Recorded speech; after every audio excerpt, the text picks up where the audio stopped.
Alors, bonjour à tous et bienvenue dans cette nouvelle vidéo dans laquelle on va parler de variables aléatoires.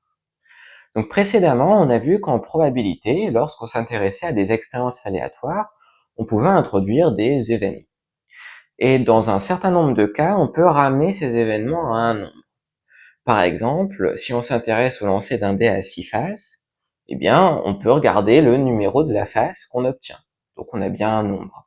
Si on s'intéresse au lancer d'une pièce de monnaie et qu'on regarde si on tombe sur pile ou face, par exemple si on fait ça 3 fois et qu'à chacun des 3 lancers on regarde si on tombe sur pile ou face, eh bien on pourrait compter le nombre de piles qu'on obtient à la fin, ou le nombre de faces, ça reviendrait au même.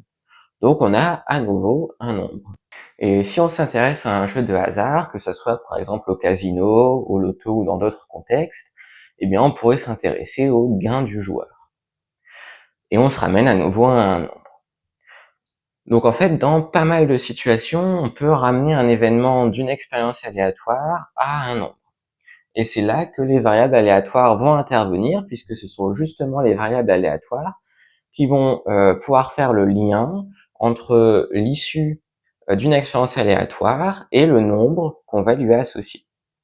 Donc par exemple, si on reprend la situation que j'évoquais en tout premier, on lance un dé à 6 faces. Et donc pour cette expérience, on pourrait introduire un événement A, par exemple, tomber sur 1, un événement B qui serait tombé sur 2, un événement C qui serait tombé sur 3, et ainsi de suite. Mais bon, c'est long et c'est fastidieux. Donc plutôt que de faire ça, on pourrait se dire, bah tiens, je vais introduire une variable aléatoire que je vais noter grand X et qui sera égale au numéro de la face obtenue.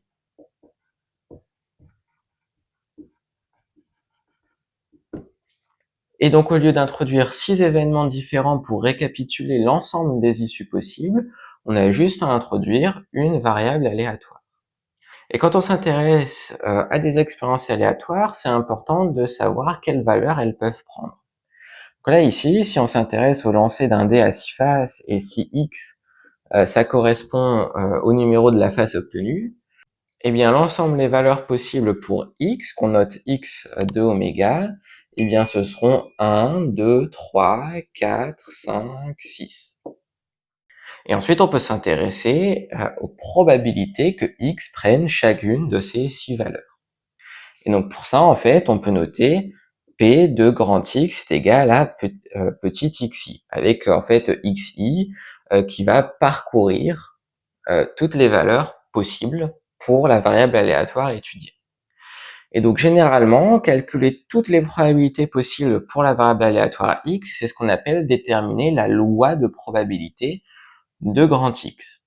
Et généralement, on peut écrire cette loi de probabilité sous la forme d'un tableau. C'est très synthétique et très lisible. Donc là, on aurait par exemple les valeurs xi, donc 1, 2, 3, 4, 5 et 6. Et en dessous, les probabilités associées. Donc P de grand X est égal à petit xi. Donc là, si on suppose que le dé est parfaitement équilibré, ça va être assez rapide de compléter le tableau puisqu'on est dans ce cas-là dans une situation d'équiprobabilité et donc on a un sixième pour chacune des issues. Donc là, voilà, c'est l'exemple avec un lancer de dés. Maintenant, on va pouvoir s'intéresser à un autre exemple qui sera, donc qui est aussi très classique en probabilité, ça sera le lancer d'une pièce de monnaie.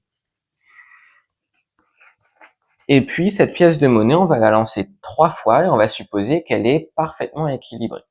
Et donc, qu'on a une chance sur 2 de tomber sur pile et une chance sur 2 de tomber sur face à chaque lancer. Et on va pouvoir introduire la variable aléatoire grand X qui sera égale au nombre de faces obtenues à la fin des 3 lancers. Donc on va pouvoir représenter cette situation à l'aide d'un arbre de probabilité. Donc pour le premier lancer, eh bien on peut tomber sur pile ou sur face. Et comme je le disais, la pièce est parfaitement équilibrée, donc on a une chance sur 2 pour chacune des issues. Ensuite, au deuxième lancer, eh bien c'est la même chose. Donc on a P2, F2, P2, F2. Et on a toujours une chance sur 2 de tomber sur l'un et une chance sur 2 de tomber sur l'autre.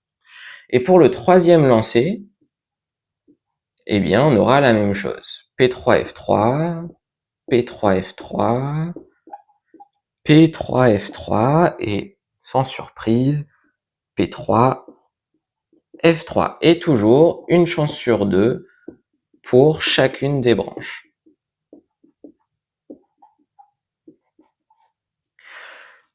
Et donc, nous, la variable qu'on a introduite, elle compte le nombre de faces obtenues.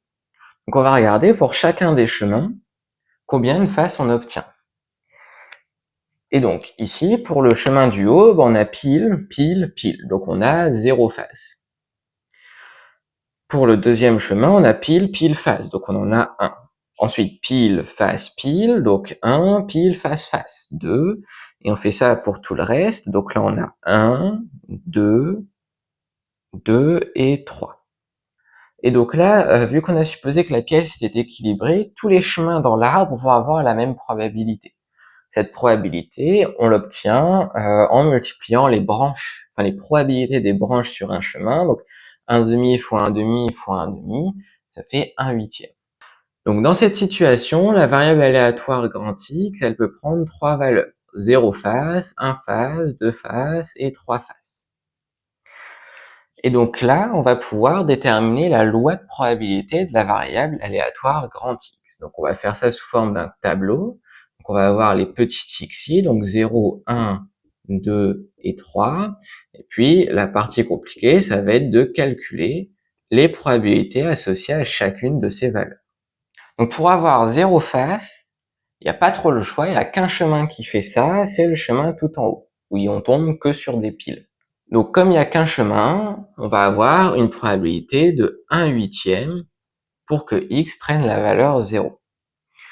Ensuite, les chemins qui contiennent une fois face, il y en a 3. Celui-ci, celui-là et celui-ci.